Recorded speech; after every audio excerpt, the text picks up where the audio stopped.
আমি আমার রবের সাথে মিলিত হয়ে, আমার রবদানকারী আদম নূরের রবের সাথে মিলিত হয়ে, আদমের জ্ঞান আদম নূরের রব হইতে আমার রবে আসুক, আদম নূরের রব হইতে আমি বক্তব্য দিচ্ছি। বিসমিল্লাহির রহমানির রহিম। সকল প্রশংসা সেই মহান আল্লাহ পাকের, যিনি আমাদের সেই আদি পিতাকে সৃজন করে তার নিজ ভাণ্ড থেকে ফুৎকারে আত্মা দিয়ে জীবিত করেছিলেন। জীবিত হয়ে সঙ্গে সঙ্গে বলে উঠেছিলেন আলহামদুলিল্লাহ। আমরাও আজ অনাদিকাল পরে সে পিতার আকৃতি সুরত পেয়ে, পিতার সেই নফস পেয়ে আমরাও নিজ নিজ কল্পের দিকে একবার খেয়াল করে বলে ওঠে আলহামদুলিল্লাহ। তারপর যে নবীন নবতে আমরা হাজির হয়েছি, তিনি হলেন বিশ্ব নবী, সকল নবীন নবী এবং ইসলাম ধর্মের প্রচারকারী। সেই নবীর সামনে একবার খাস দরুদ শরীফ পাঠ করি, আল্লাহুম্মা সাল্লি আলা সাইয়্যিদিনা মাওলানা মুহাম্মাদ। উপস্থিত ঈমান আনয়নকারী মুসল্লিগণ, সবার প্রতি আমার সালাম, আসসালামু আলাইকুম। ওয়ালাইকুম আসসালাম। আমি আদম নূরের বাণী সকল মানব জাতির কাছে পৌঁছা দিচ্ছি। আমি নফসের জাতে আদম, রব্বের জাতে আদম। আজ সোমবার, প্রত্যেক সোমবারেই আদম নূরের উদ্যোগে সাপ্তাহিক অনুষ্ঠান হয়। আজও সেই সাপ্তাহিক অনুষ্ঠানে, সোমবারের সাপ্তাহিক অনুষ্ঠান, আমরা কিছু ভাই একত্রিত হয়ে সেই অনুষ্ঠান পালন করছি। এই অনুষ্ঠানের ভিতর দিয়েই আমার মুর্শিদ পাক সারা বিশ্বের মানব জাতির কাছে যে সত্যগুলো তুলে ধরছেন, সেই সত্যের ভিতর দিয়েই তিনি যে জ্ঞান আমাকে দান করেন, সেই জ্ঞানের ভিতর দিয়ে আমি সেই সত্যগুলো এই সারা বিশ্বের মানব জাতিকে জানাচ্ছি। আজকে আপনাদের সামনে আমি আলোচনা করব দিনই যুগ, রাতের যুগ। আমার মুর্শিদ পাকের তরফ থেকে এই যে যুগের যে বিভাগ, এ নিয়ে আলোচনা করব। তো এই যে দিনই যুগ আর রাতি যুগ, এই যুগের কোনো ভাগ ছিল না অতীতে। এই যুগের যে ভাগ, দিনই যুগ বা রাত্রি যুগ, এরকম কোনো ভাগ ছিল না।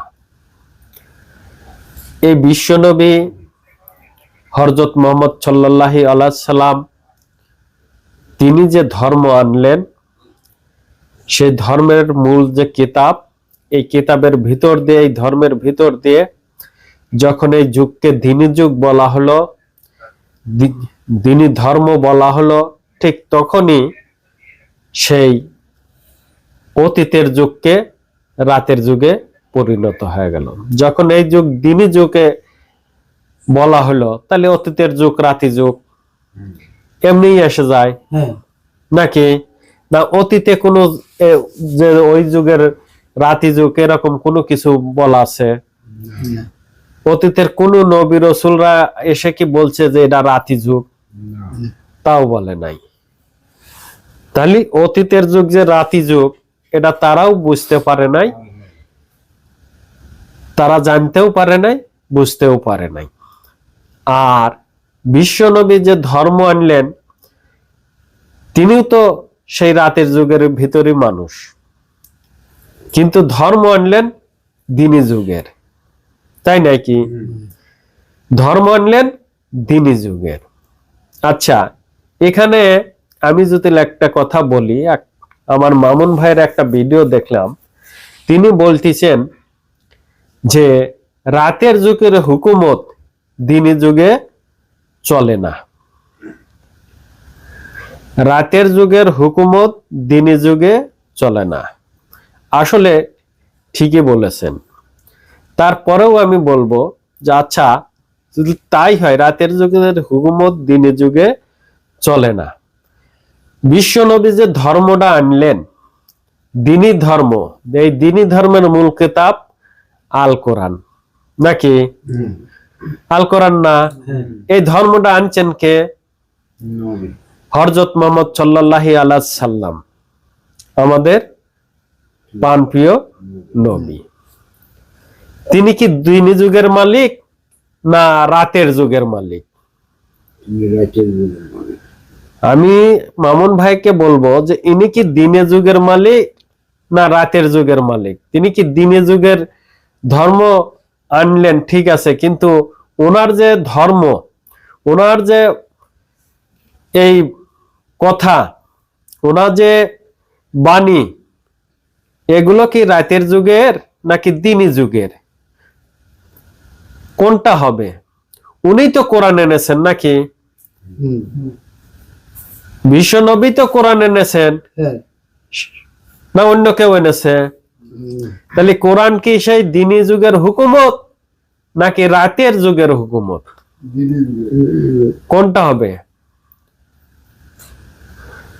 কোরআন যে আনলেন বিশ্বনবী, সেই বিশ্বনবীর হুকুমত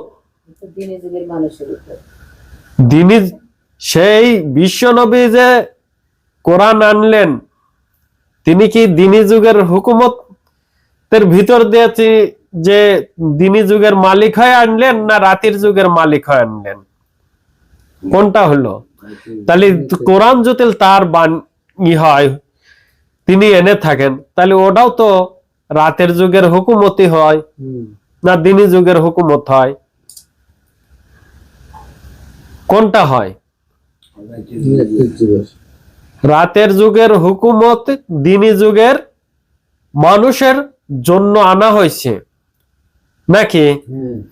এখানে এই কোরআনকে গর্ভ বলা হয়। এই কোরআনে এমন একটা নকশা আছে, এই নকশায় একটি মানবের সূরত আকার আছে। এই গর্ভের ভিতর একজন মানুষের সূরত আকার আছে। এই কেন গর্ভ বলা হয়? কারণ যেখানে সূরত থাকে, যেখানে সূরত দেওয়া থাকে, যেরকম মায়েদের ভিতর সূরত থাকে না, এরাই অস্তিত্ব দিয়ে একটা সূরত তৈরি করে দেয়, না কি করে? সকল কিছু দিয়ে বাবার থেকে একটি সূত্র কেটে যায় এবং সকল কিছু মায়ের ভিতর দিয়ে একটা পূর্ণ মানব তৈরি করে দেয়, না কি করে? ঠিক তেমনি ভাবে এই কোরআনের ভিতরও সকল কিছুই আছে। ঠিক দিনী যুগের যে নূর বা সেই আত্মাকে যারা আমরা যা বলি, সেই আত্মা যখন এই গর্ভে যায়, ঠিক তখন এই কোরআন সেই তার সকল কিছু দিয়ে একটা পূর্ণ মানব তৈরি করতে পারে। তাই এই কোরআনকে গর্ভ বলা হয়। কোরআনকে এজন্যই গর্ভ বলা হয়। তাহলে যেহেতু গর্ভ, তাহলে গর্ভ কি রাতের যুগের না দিনী যুগের? তাহলে আপনি বলেন যে কোরআন কি দিনী যুগের হুকুমত না রাতের যুগের হুকুমত? সেই কোরআনেই বলতেছে তুমি স্বীয় ধর্ম পালন করো, সেই কোরআনেই বলতেছে তুমি ঈমান আনয়ন করো, সেই কোরআনেই বলতেছে তুমি হেদায়েত গ্রহণ করো, সেই কোরআনেই বলতেছে তোমার স্বীয় দিনের ইবাদত করো, সেই কোরআনেই বলতেছে তুমি স্বীয় রবের ইবাদত করো, সেই কোরআনেই বলতেছে তুমি স্বীয় সালাত কামাই করো, বলতেছে না? ঠিক এই কোরআন যারা মানে, এই কোরআনের যাহা কিছু মেনে চলে, ঠিক তাদেরকেই এই কোরআন সকল কিছু দিয়ে নামিয়ে দেওয়া হয়। সে যখন এই কোরআন থেকে বাইর হয়ে যায়, ঠিক তখনই তার কিছু হয়ে যায়। বুঝে আসলো? একটা মায়ের যখন পেটের ভিতর একটি সন্তান থাকে, তখন কি সে কিছু দেখতে পারে? সে কিছু বলতে পারে? তার কোনো আকার সুরত থাকে? কোনো কিছু বলতে তার কিছু থাকে? কোনো কিছুই থাকে না। সে তখন মায়ের ভিতর বাস করে, সেই গর্ভের ভিতর বাস করে। যখন তাকে বের করে দেওয়া হয়, সে তখন বের হয়ে আসার পরে তার সকল কিছু পাওয়া যায় নাকি? না পাওয়া যায় না? এই কোরআনের ভিতর থেকে জুতিল কেহ একটি অমান্য করে, সে দ্বীনি ধর্মের হুকুমত যেগুলো আনা হয়েছে, সেই হুকুমতের একটি জুতিল কেহ নষ্ট করে, তখন সে তার ওই অঙ্গহানিটা হয়ে সে জন্মগ্রহণ করবে, তার ওই অঙ্গটা হানি হয়ে যাবে। যেরকম এই পৃথিবীতে আমাদের মায়ের ভিতর একটি সন্তান যখন জন্ম নেয়, সেই মা তো চায় যে আমার ছেলেটা ভালো হোক, সুন্দর হোক, না চায় না? এবং পরিপূর্ণ হয়ে সুস্থতা নিয়ে জন্মগ্রহণ করুক, না চায় না? চাইতো। তার ভিতর থেকেও অনেক মানুষের দেখা যায় যে একটা আঙুল বেশি বা একটা আঙুল নাই বা একটা হাত নাই, এরকম পাওয়া যায় না? সেই মাটা কি চায় যে আমার ছেলেটা এরকম হোক? আচ্ছা, সেখান থেকে এমনি অঙ্গহানি হয়ে জন্মগ্রহণ করে, না করে না? করে। ওই অঙ্গটাতে কি কোনো মা দিতে পারে? কেউ দিতে পারে? যখন সে জন্মগ্রহণ করলো তারপরে কি তার এই হাত লোকটা লাগা দিতে পারে? পারে কি? একটা হাত অঙ্গহানি হয়ে গেছে, তাকে কি সেই হাতটা লাগা দিতে পারে?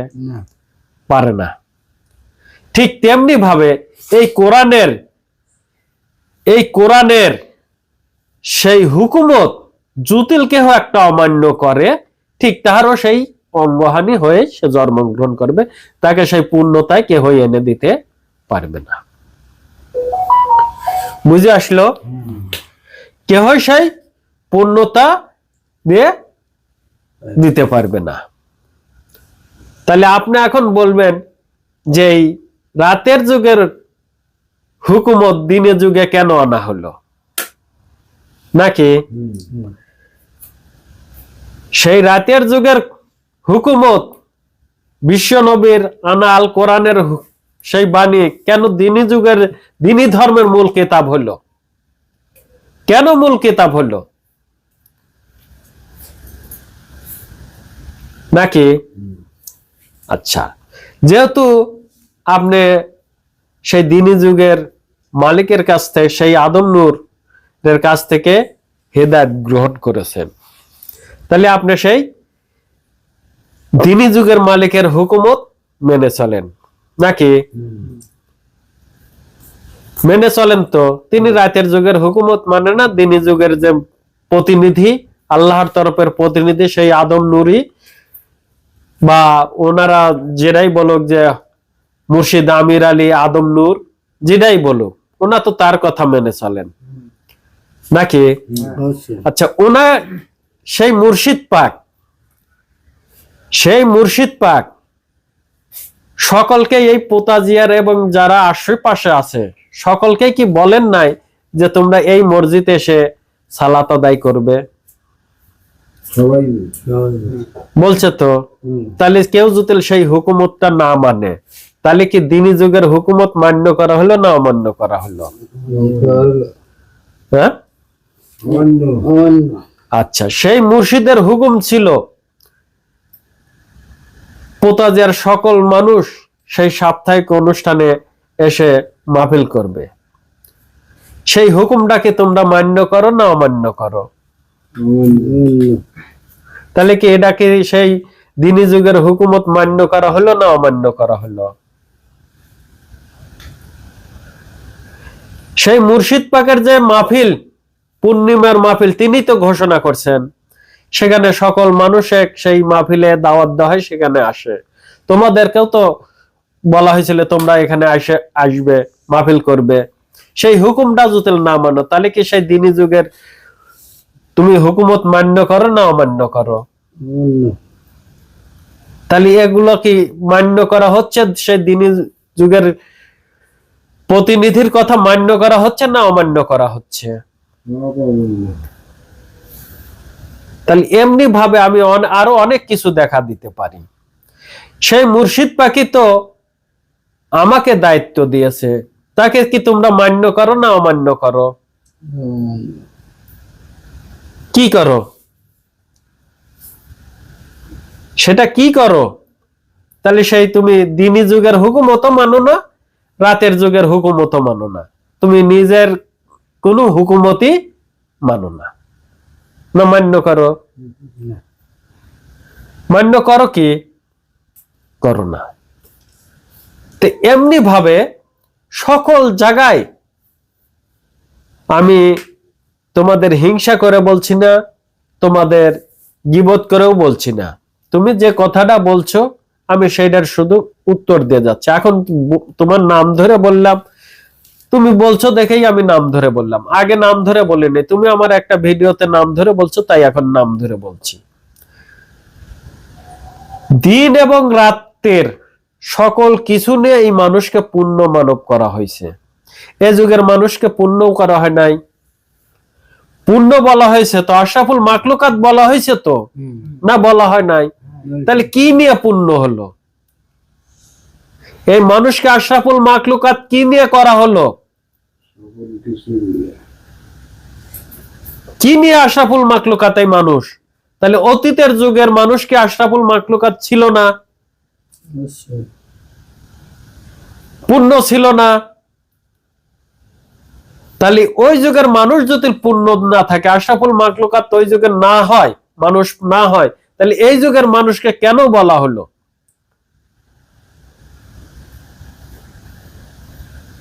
তাহলে দেখো তো এখন এনে এসে খাটে কিনা যে রাতের যুগের হুকুমত এবং দিনী যুগের হুকুমত মিলে হলো তুমি মানো। তোমাকে বলা হয় নাই যে তোমার নফস আত্মা এনে দেওয়া হলো আদম নূরের উপর, সে দিনী নূর কি? দিনী নূরের উপর তোমাকে ঈমান এনে দেওয়া হয়েছে না? হিদায়াতের ভিতর দিয়া দেওয়া হয়েছে তো। সেই দিনী নূরের দিন দ্বারা তোমাকে দেখার সুযোগ করে দেওয়া হয়েছে, দিছে তো। সেই দিনী নূরের রব দ্বারা কথা বলার হুকুম দেওয়া হয়েছে, দিছে তো। সেই দিনী নূরের সালাত এনে তোমার কে পূর্ণ বেষ্টনী করে দেওয়া, ফুটিয়ে তোলা হয়েছে, দিছে তো। আর এর ভিতরে যারা থাকে সকল নবুয়তের সত্য। দেখুন তো তুমি এখন পূর্ণ মানব কিনা? এই নিয়েই তো তুমি মানব নাকি? তাহলে রাতের সত্য এবং দিনের সত্য নিয়ে তুমি পূর্ণ মানব। এগুলো তো নিজেরই করতে বলছে। তুমি ওই সকল আত্মা নিয়ে চলো না, তুমি এই আত্মা নিয়ে চলো যে দিনের নূরের আত্মা বা আল্লাহর নূরের আত্মা নিয়ে তুমি সব সময় পথ চলবে, এবং সেই যত নবুয়তির আত্মা আছে, নফস আছে, তাদেরকে এর সঙ্গী করবে। নাকি বলা হয়েছে? এটাই তো বলছেন। তাহলে আমাদের সে দিনই এবং রাতের সকল দিয়ে আমি পূর্ণ, আমি সেই পূর্ণ মানব। আমি যদি সেগুলো পালন করতে পারি, আমি সেই ইমানি নূর, সেই আদম নূর নিয়ে সেই কোরআনে গর্ভে আমাকে নিক্ষেপ করা হয়েছে, করে নাই? সেই কোরআন থেকে যদি আমি সেই অস্তিত্ব নিয়ে বের হতে পারি, পূর্ণ মানব হয়ে বের হতে পারি, তার সকল হুকুমত ওই কোরআনের হুকুমতই দিয়ে দিছে। তুমি মিথ্যা বলো না, তুমি অসৎ করো না, তুমি অসৎ দেখো না, তুমি অসৎ পথে হেঁটো না, তোমার হাতকে মিথ্যা পথে চালাইও না, চুরি করো না, ডাকাতি করো না, না কি বলেছে? এগুলো তো কোরআনেরই হুকুমত, কোরআনের হুকুমত না? সেই কোরআনের ভিতর নিক্ষেপ করে তোমাকে কোরআনের হুকুমত মানতে বলা হয়েছে, যে কোরআন যেগুলো আজ থেকে তুমি কোরআন যেগুলো বলেছে করতে বলেছে সেগুলো করতে পারবে, কোরআন যেগুলো নিষেধ করেছে সেগুলো আর করতে পারবে না। তাহলে অবশ্যই আমাদের মনে রাখতে হবে যে আমরা দ্বীনি ধর্ম মানতেছি, সেই দ্বীনি ধর্মের আমাদের সেই ইমানি নূর হলো আমাদের মূল জিনিস, আর এর সাথে সকল কিছু আমাকে যোগ লাগাতে বলা হয়েছে, না কি? তাহলে আগে বুঝতে হবে দ্বীনি যুগের কি আছে আর রাতে যুগের কি আছে, কোন হুকুমত কোনে খাটে, কোন হুকুমত কোনে খাটে না, এগুলো জেনে বুঝে আমাকে বলতে হবে। আমাদের আরেকটি ভাই কাদের আলী ভাই, তিনি বলে থাকেন যে আমরা হেদায়েত নিছি আমিরের কাছ থেকে, আমরা আদম শফিউল্লাহ আমাদের হেদায়েত দেয় নাই, আমাদের সেই দিন দিয়েছে আমির আলী, আদম শফিউল্লাহ ঠেনতে আমরা দিন পাই নেই। আমাদের রব শক্তি দিয়েছে আমির আলী, আদম শফিউল্লাহ আমাদের দেয় নাই। আমরা সুরত পেয়েছি আমির আলীর থেকে, আদম শফিউল্লাহ দেয় নাই। আমরা নফস পেয়েছি আমির আলীর কাছ থেকে, আমরা আদম শফিউল্লাহ থেকে পাই নাই। আমরা যদি দর্শন দেখি তাহলে কার সুরত দেখব? আমরা যদি যে মাস্টার আমাদের লেখাপড়া করায়, শিক্ষা দিচ্ছে, আমরা কাকে দেখি? আমির আলীকে, আদম শফিউল্লাহকে দেখি না। তাহলে আমরা কার পরিচয় দেব? তাহলে আমাদের সেই আমির আলীর পরিচয় দেওয়া লাগবে। এরকম তো তার ভিডিও বলেছে নাকি? এরকমই তো বলেছে নাকি? বলেছে, এটাই তো বলেছে। আর যারা সেই মুর্শিদ আমির আলী, তিনি সেই আদম নূরের সকল সত্য এই আমির আলীর ভিতর আমির আলী অর্জন করেছে। আর যারা আরো বলেছেন যে যারা সেই আমির আলীর সন্তান বা নফসের জাতে আদম, রব্বের জাতে আদম বলে, তারা মুর্শিদ আমির আলীর সাথে শিরক বা ফাসেক করে, এরকম তো বলেছেন নাকি? আচ্ছা, এখানে যদি আমি বলি যে মহান আল্লাহ পাক তার সকল কিছু দিয়ে যাকে সৃজন করলেন, যাকে তৈরি করলেন, সে হলো হযরত আদম শফিউল্লাহ নাকি? আল্লাহ পাকের সকল কিছু দিয়ে যার জ্ঞানে জ্ঞানী করলেন এবং সকল কিছুর শ্রেষ্ঠত্ব দান করলেন, সেই আদম শফিউল্লাহ কিছু জানে না। সেই আদম শফিউল্লাহর কোনো জ্ঞান নাই, কোনো বুঝ নাই। সেই আদম শফিউল্লাহর কোনো দিন নাই, কোনো সুরত নাই, কোনো কিছু নাই। সে আসা এই আমির আলীর সুরতে বর করল। সেই শ্রেষ্ঠ জ্ঞানী যাকে আল্লাহ পাক বললেন এই আদম শফিউল্লাহ হলো সকল সৃষ্টির শ্রেষ্ঠ, সকল জ্ঞানের জ্ঞানী, সেই শফিউল্লাহ কিছু জানে না। সেই শফিউল্লাহর কোনো কিছু নাই। তিনি সেই আমিরের দিন দ্বারা দেখে, তিনি সেই আমিরের রব দ্বারা দেখে, কথা বলে, তিনি সেই আমিরের সুরতের ভিতর বসেছে, তিনি সেই আমিরের নফসি দ্বারা কথা বলে। তাহলে এটা বেকুপি কথা না, না কি হয়? যাকে মহান আল্লাহ পাক শ্রেষ্ঠ করলো, সকল জ্ঞানের জ্ঞানী করলো, যাকে সকল এক মানার হুকুম দেওয়া হলো যাকে, আর সে কিছু জানলো না, সে এসে সকল কিছু আমিরের ভিতর প্রবেশ করলো। তার কোনো সুরত নাই, তার কোনো দিন নাই, তার কোনো রব নাই, তার কোনো কিছুই নাই। না, বেকুপি ছাড়া আর কিছুই না নাকি? এটা বেকুপি ছাড়া আর কিছুই না। আচ্ছা, আমরা দর্শনে যাকে দেখি, আমাদের মুর্শিদ পাকে কি তো দেখি নাকি? মুর্শিদ পাকে কি তো দেখি। আচ্ছা, ওই সুরতটা কি আমিরের না আদম শফিউল্লাহর? ওই সুরতটাই ধরলাম, ওই সুরতটা কি আদম শফিউল্লাহর না আমির আলীর? কোনটা? আদম শফিউল্লাহ। তিনি যে কথা বলেছেন বাক শক্তি বা রব শক্তি, ওই রব শক্তিটা কার? তিনি যে নূর পেয়েছেন সেই নূরের নাকি? তিনি যে নূর হাসিল করেছেন সেই নূরের থেকে কথা বলেছেন, তার পরিচয় দিয়ে কথা বলেন নাই, বলেছেন তো। তাহলে ওই নূরটা যদি আদম শফিউল্লাহর হয়, তাহলে আমিরের রব দ্বারা কোনটা কথা বলেছে নাকি? এখন বললে অনেক কিছুই বলা যায়, কিন্তু বললে আবার তাদের বলবেনি যে এই যে অপমান করা হলো। আমাদের এক আপা বলেছেন, মুক্তা আপা, যে এই যে জারজের ভিডিও দিছে, আপনি এভাবে বলছেন কেন? তারা অবুঝ, তারা অবুঝ, বোঝে না। বুঝলাম যে অবুঝ। কারা অবুঝ? যারা হেদায়েত গ্রহণ করে নাই, তারা অবুঝ। তারা এই ধর্মের কোনো কিছুই জানে না, তারা অবুঝ হতে পারে।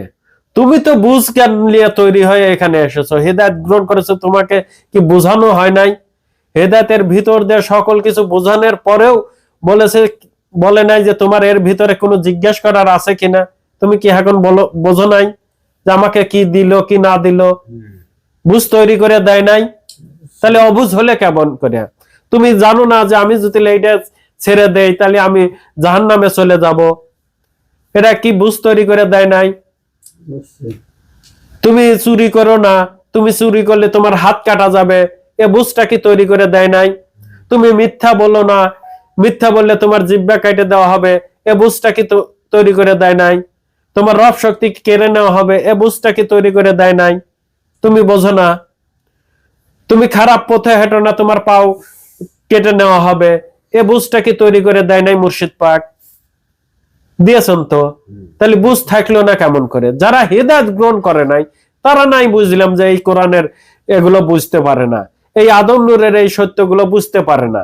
যারা হেদায়েত গ্রহণ করেছে তারা তো জেনে বুঝেই এসে গ্রহণ করেছে, না কি করেছেন? তারপরেও আমি তাদেরকে এ ভাষায় বলতাম না। আবার তিনি বলেছেন, আমি যেহেতু নফসের জাতে আদম বলি, তাহলে আমি এরকম কিভাবে বলি? এভাবে কিভাবে বললাম? কারণ আমি যেহেতু আদম জাতের মানুষ, এইভাবে কেন একজনের মানুষকে আঘাত করে বললাম? তাহলে আমি কি সময় ভালো বলছে, সময় ভুল বলছে, যে আমি ভালো করেছি, আবার জায়গায় বলছে যে আমি ভুল করেছি। আচ্ছা, আদম নূরের মুর্শিদ তিনি তো একটা জারজের ভিডিও দিয়েছেন, না দেয় নাই? তারা তো হেদায়েতই গ্রহণ করেন নাই, তারপরেও তো দিয়েছেন, না দেয় নাই? তাহলে কি তিনি সেই আদম নূরের থেকে ভুল করেছেন? তিনি যে খাজা বাবা, গাজা বাবা, অমক বাবা, তমক বাবা, ওই যে একটা মেয়ে কমন দিছিল, তাকে কিভাবে বলা হয়েছে, সেগুলো এই যে বলছেন তিনি, তাহলে কি তিনি আদম নূর অর্জন করতে পারেন নাই? তা ভুল করেছেন না। যেখানে সত্য খাড়া করতে হলে যেখানে যেটা দরকার সেখানে সেটাই বলা উচিত, নাকি?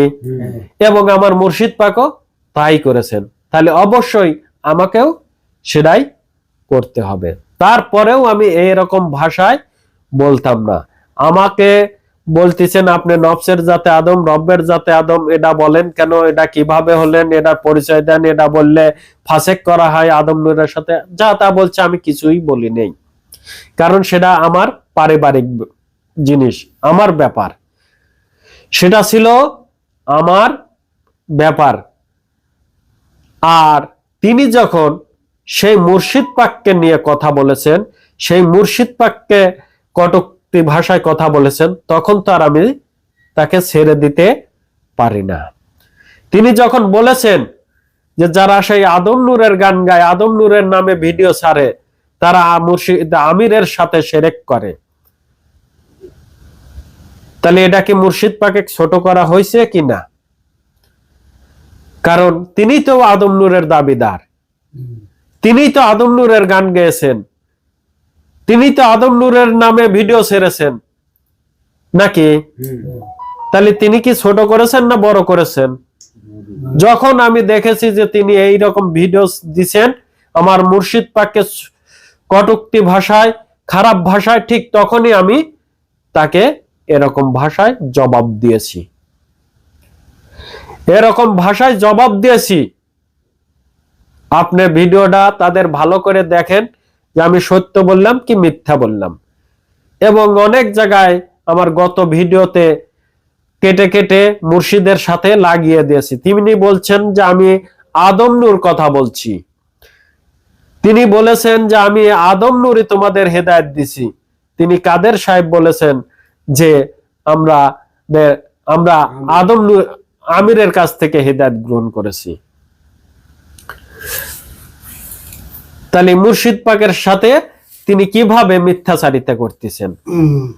তাহলে এগুলো যদি ধরা না দেয়, একদিন তো বিশ্ববাসী দেখবে না? দেখবে তো। তাহলে এগুলো তারা যে মিথ্যাচারিতা, আদম নূরের সাথে মিথ্যাচারিতা করতেছে, এগুলো যে মুর্শিদদের সাথে মিথ্যাচারিতা করতেছে, এগুলো তো তুলে ধরতে হবে। তাদেরকে অনেকবার বোঝানো হয়েছে, অনেকবার সতর্ক করা হয়েছে, তো পোতাজিয়াবাসী জানে না? জানে তো।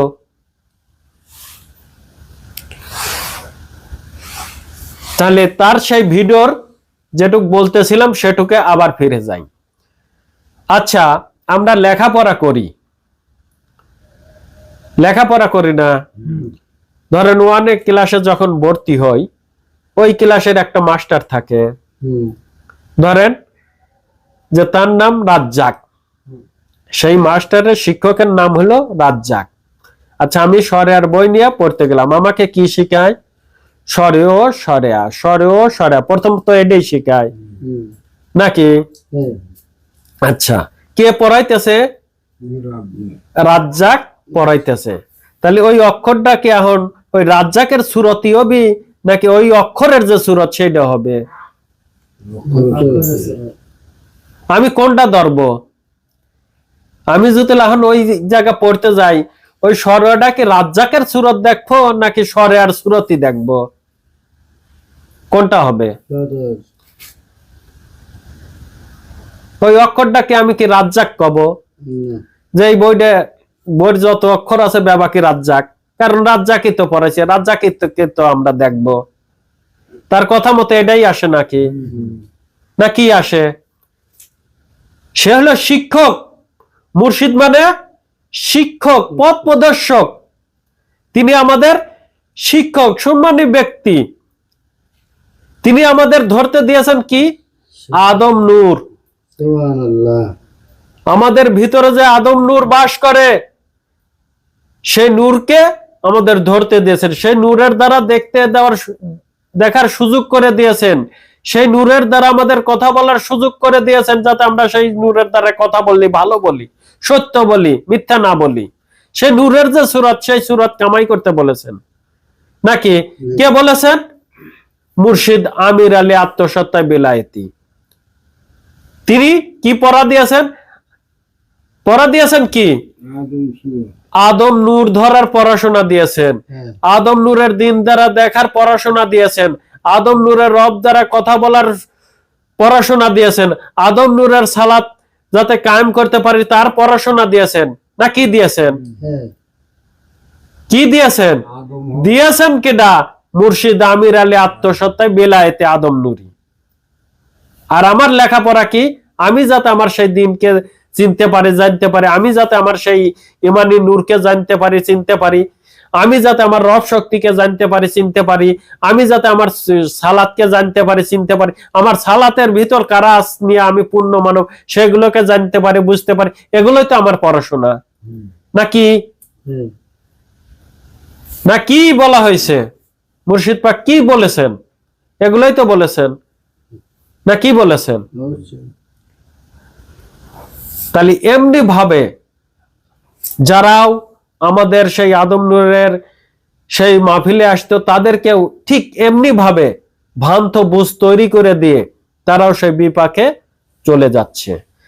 তারাও সেই আবার সেই আম্মারার যাতে ফিরে যাচ্ছে, দোজকের জীবনে ফিরে যাচ্ছে, একমাত্র এই কাদের আলীর কথাই নাকি? মুর্শিদ পাক দিয়েছেন ঠিক আছে, কিন্তু আমাকে কি লেখাপড়া দিয়েছেন? সেই শিক্ষক কি লেখাপড়া দেয়? সরাসরি তো না, তার নাম জপের দেয়।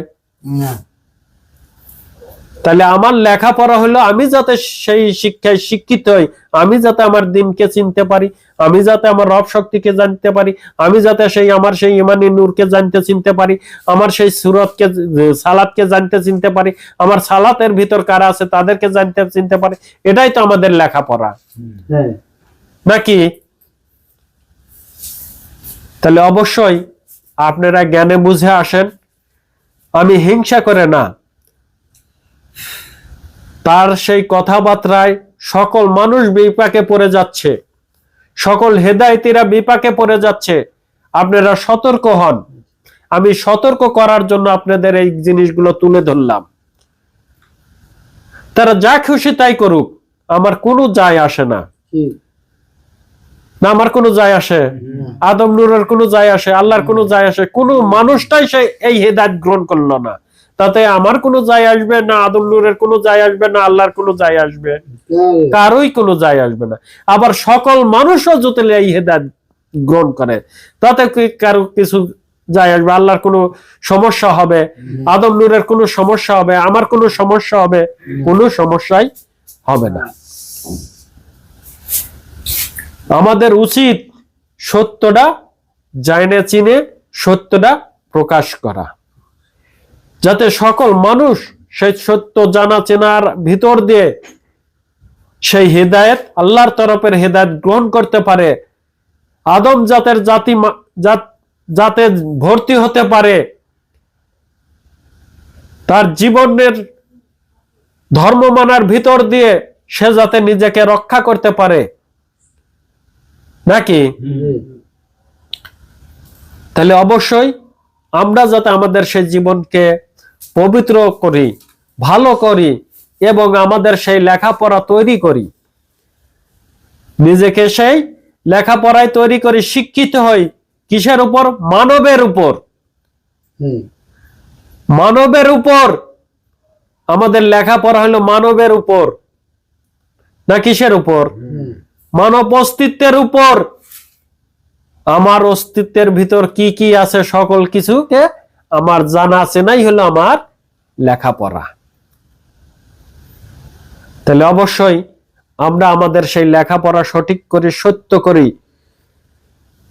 তাহলে অবশ্যই আমরা সেখান থেকে অনেক কিছু বলতে পারবো, জানতে পারবো, জানাতে পারবো এবং নিজেকেও রক্ষা করতে পারবো, নইলে কখনোই সম্ভব হবে না, কখনোই সম্ভব হবে না। তাই আমি সকল হেদায়েতি ভাইদেরকে বলবো, আপনারা সতর্ক হন, আপনারা সঠিক পথে ফিরে আসুন, সত্য পথে ফিরে আসুন, সেই আদম নূরের কথা মতে চলুন। আমার কথা মতেও আপনাকে চলতে হবে না, কারো কথা মতেই চলতে হবে না। আদম নূর যেভাবে আপনাকে চলতে বলেছেন, আদম নূর যেভাবে আপনাকে পথ চলতে দিয়েছেন, সেভাবে পথ চলুন, সেভাবে পথ চলুন, সেভাবে ধর্ম পালন করুন, সেভাবে নিজেকে তৈরি করুন।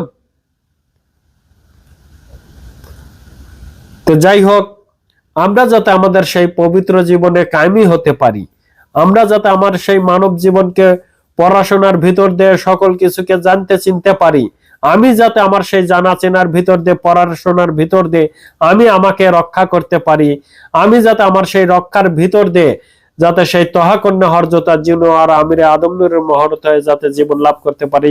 সবাই বলে আমিন। এই বলেই আজকের বক্তব্য আমি এখানে শেষ করছি। সুবহানাল্লাহ বিহামদিহি সুবহানাল্লাহ আজিম। সবার প্রতি আমার সালাম। আসসালামু আলাইকুম। ওয়ালাইকুম আসসালাম।